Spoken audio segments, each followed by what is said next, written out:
A paz do Senhor, amados irmãos, tudo bem?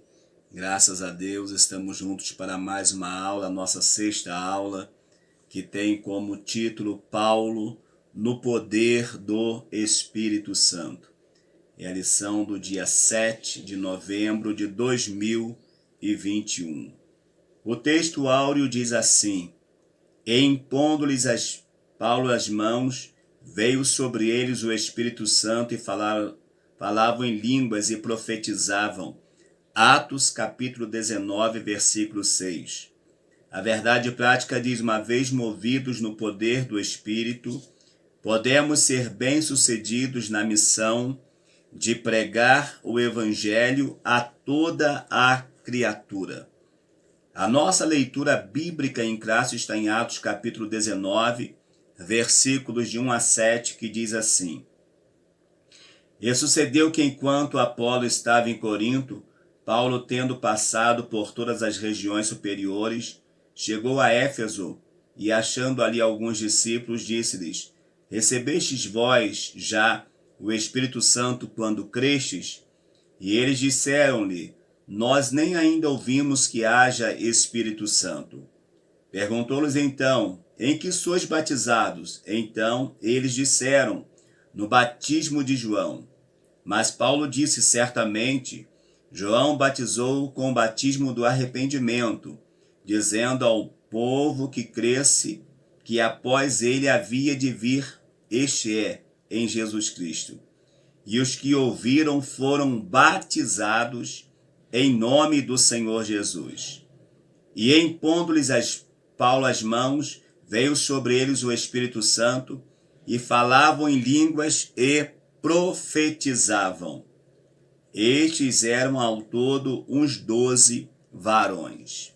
Nós vimos aqui nesse texto bíblico que Apolo, homem cheio de fé, eloquente na pregação, porém ainda não havia recebido o Espírito Santo e nem aqueles que ele havia evangelizado. Paulo, quando chega, conversa com eles então vai dizer a Paulo que havia sido batizado no batismo de João para o arrependimento. Mas agora Paulo entende, já que eles estavam crendo em Jesus Cristo, eles precisavam ser batizados em nome do Senhor Jesus. Para quê? Para que a salvação fosse completa na vida deles.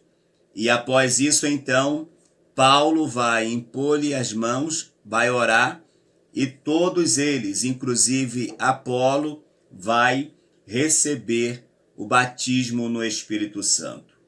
Qual é o objetivo da lição? Conscientizar de que é preciso viver na plenitude do Espírito para fazer a obra de Deus.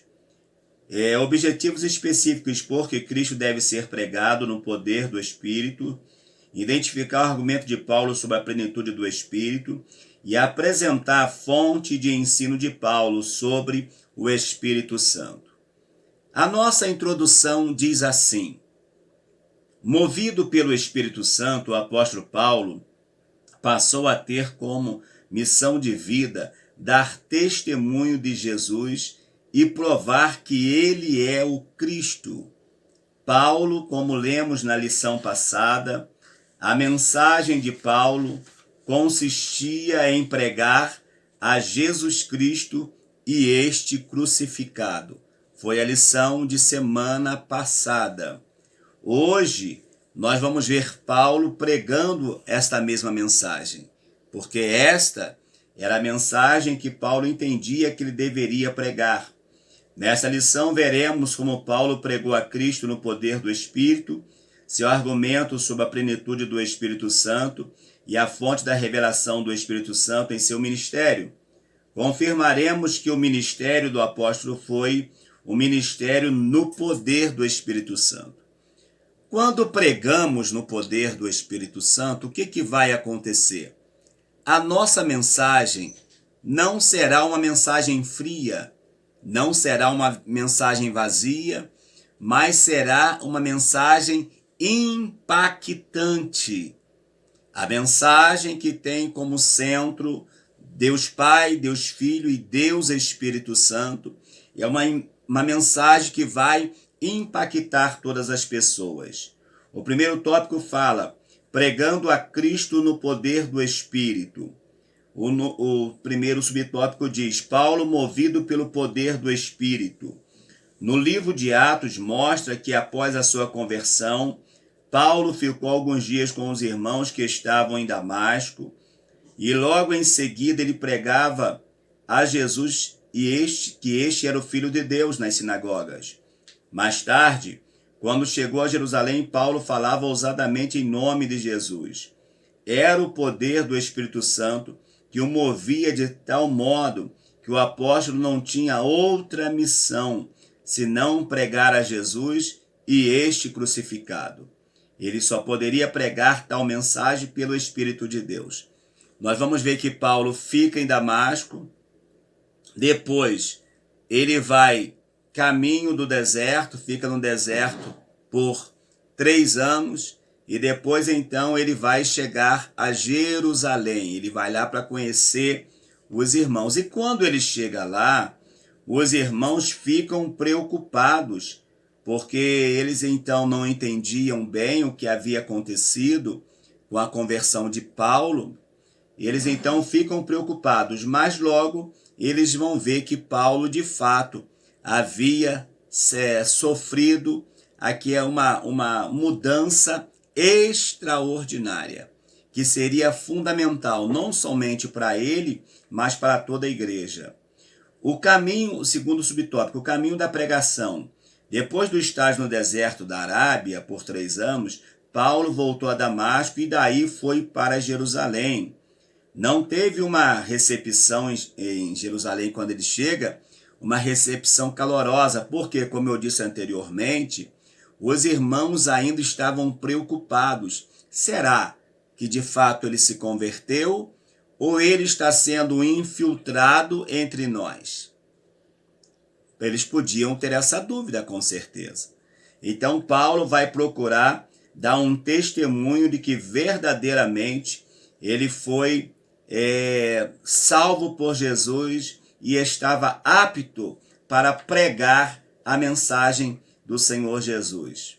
A igreja mãe, então, os pastores da igreja mãe, Pedro com os demais, ficaram um pouco receosos, mas logo isso também vai passar. Ele pregava ousadamente para os judeus e gregos da cidade. Entretanto, Paulo recebeu uma revelação de que deveria sair de Jerusalém. Paulo, quando recebe essa revelação, ele vai dar início às suas viagens missionárias. Paulo e as 2 viagens missionárias. Na primeira viagem, Paulo não estava só, mas acompanhado, assistido por Barnabé, que era um conselheiro competente. Observação: Paulo foi com Barnabé e possivelmente com o sobrinho de Barnabé, que foi Marcos. Só que no final da primeira viagem vai ter um embate, porque antes de terminar a viagem, Marcos então vai desistir. E quando eles preparam então a segunda viagem, Paulo diz, olha, comigo Marcos não vai, porque Marcos já nos deixou na mão na nossa primeira viagem. Então eu entendo que ele não está apto. Então o que vai acontecer? Paulo ele vai lançar mão de 2 irmãos, de 2 jovens que estavam surgindo no cenário, e esses 2 jovens então Silas e Timóteo. Paulo vai levar Silas com ele, enquanto Barnabé vai com seu sobrinho Marcos. Isso está no final do capítulo 15, a partir do versículo 36 ao 39, ao 41, e depois a partir do versículo 16. Então Paulo ele vai com Silas, enquanto Barnabé vai com seu sobrinho nesta viagem. Isso nós vamos entender e mais tarde, Paulo deixando bem claro que não tinha nada contra Marcos, ele vai dizer, olha, me manda Marcos, porque Marcos vai me ser muito útil. Mas o que nós devemos registrar aqui, que de fato aconteceu esta, vamos dizer assim, essa pequena rachadura entre esses irmãos. Mas foi necessário. Então Paulo vai, nesse contexto, fazer 2 viagens missionárias. O tópico 2 diz, o argumento de Paulo sobre a plenitude do Espírito Santo. Paulo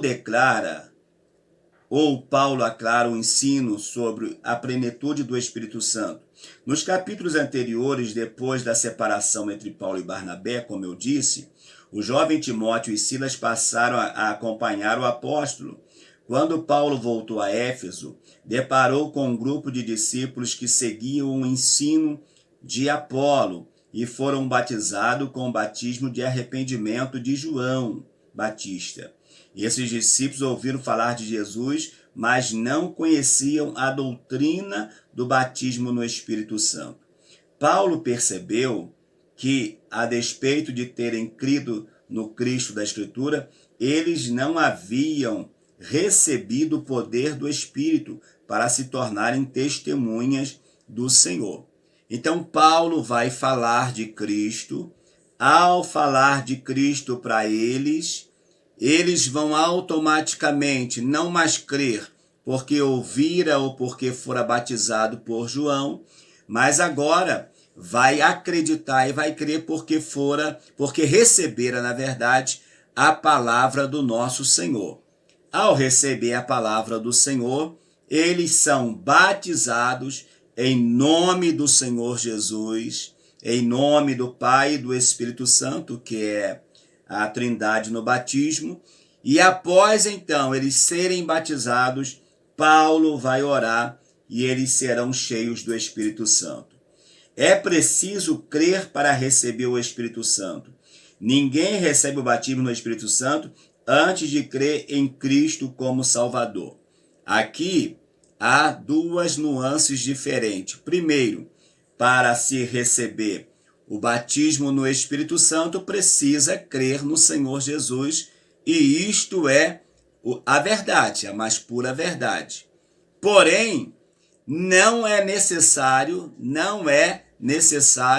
a pessoa ser batizado nas águas para receber o batismo. Por quê? Porque tem pessoas que recebem o batismo antes mesmo de ser batizado nas águas. Exemplo do nosso apóstolo Paulo. Quando Ananias ora por ele é cheio do Espírito Santo e depois então ele vai ser batizado. Mas a receita principal para receber o batismo é crer naquele que batiza, que é o Senhor Jesus. O Senhor concede o dom do Espírito Santo, ou seja, o batismo do Espírito Santo sobre a pessoa convertida.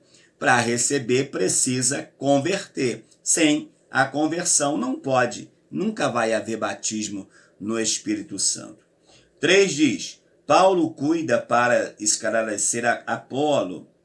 Quem era Apolo? Era um judeu de Alexandria, cidade egípcia, de grande cultura, certamente. Apolo teve uma elevada formação, principalmente no conhecimento das Escrituras Sagradas. E se destacava pela eloquência. Tornou-se um discípulo de João Batista à distância e creu na mensagem dele. Apolo tornou-se pregador de Cristo, mas não havia experimentado ainda o poder do Espírito Santo. Tá vendo? Apolo, ele acreditava na mensagem que João Batista pregava. Por esta mensagem, ele vai ter uma vida totalmente transformada, mas ele mesmo ainda não tinha uma experiência íntima com o Senhor Jesus. A experiência íntima com o Senhor vai vir após o irmão Paulo conversar com ele e, de fato, levá-lo ao conhecimento de Cristo. Ele já era um pregador eloquente, imagine, esse pregador eloquente agora batizado no Espírito Santo. A fonte do ensino de Paulo sobre o Espírito Santo aos Efésios. As Escrituras como fonte da revelação sobre o Espírito Santo. Visto que Paulo era um erudito nas Escrituras, a sua primeira fonte de conhecimento acerca da divindade era a revelação do cânon do Antigo Testamento. Sua compreensão sobre Deus era monoteísta, tanto quanto os demais judeus. A doutrina da Santíssima Trindade, mais especificamente a pessoa do Espírito Santo, estava presente no Antigo Testamento, mas de forma subjetiva. Ou seja, a gente vai ver o Espírito Santo agindo, como a gente vai ver Jesus também aparecendo, mas de forma subjetiva, porque a atuação máxima no Antigo Testamento pertenceu ao Pai. Foi o Pai, o Senhor, o Deus Pai, que falava, que ensinava, que ministrava no Antigo Testamento aos líderes que ele levantava e também aos profetas. No número 2 diz, o Pentecoste como fonte de revelação do Espírito Santo. A segunda fonte reveladora do Espírito Santo era a experiência vivida pelos apóstolos no dia de Pentecoste. Em seguida, a sua própria experiência quando foi cheio do Espírito Santo depois da conversão. Se o Antigo Testamento mostrava o Espírito Santo de forma subjetiva, o Novo Testamento não. Nós sabemos que o Novo Testamento ele vai ser marcado pela obra redentora de Cristo e pela obra transformadora do Espírito Santo. É o Espírito Santo que vai transformar, é o Espírito Santo que vai mudar as vidas, é o Espírito Santo que vai trazer à igreja a vitalidade que a igreja precisa. Sem o Espírito Santo, essa igreja morre. Sem o Espírito Santo, essa igreja está fadada ao fracasso. Então, a presença do Espírito Santo é fundamental para o crescimento, para o desenvolvimento, para a estrutura básica da igreja. O Espírito Santo ele é fundamental. Paulo ensina acerca do Espírito Santo aos Efésios. Ao ensinar sobre o Espírito Santo aos Efésios, Paulo não desfez a mensagem de João Batista, nem a de Apolo. Pelo contrário, o apóstolo fortaleceu a mensagem de João Batista e revelou o Cristo profetizado por João, exatamente como o que havia de vir. João vai dizer, olha, eu vos batizo com água para o arrependimento, mas virá um após mim que eu não sou digno de soltar as suas sandálias. Ele então vai batizar vocês com o Espírito Santo e com fogo. De quem ele está falando? Ele está falando de Jesus, não é de uma outra pessoa. Então ora por eles e impõe as mãos sobre as suas cabeças, o Espírito Santo é derramado como chuva abundante sobre todos, e começaram a falar em línguas e profetizar. Iniciou-se um grande avivamento na igreja de Éfeso. Essa experiência levou os discípulos efésios a anunciar Jesus como Salvador e fez a igreja crescer. Nesse tempo, sinais e prodígios foram marcas externas da presença do poder do Espírito Santo na vida da igreja. Hoje ainda, a igreja precisa ter as suas marcas externas, sim. O povo que não conhece a Deus precisa ver os milagres, os prodígios, as curas, as manifestações de Deus. E eu pergunto, como isso será possível? Como alguém vai operar um milagre se ele não estiver cheio do Espírito Santo? é praticamente impossível que isso aconteça.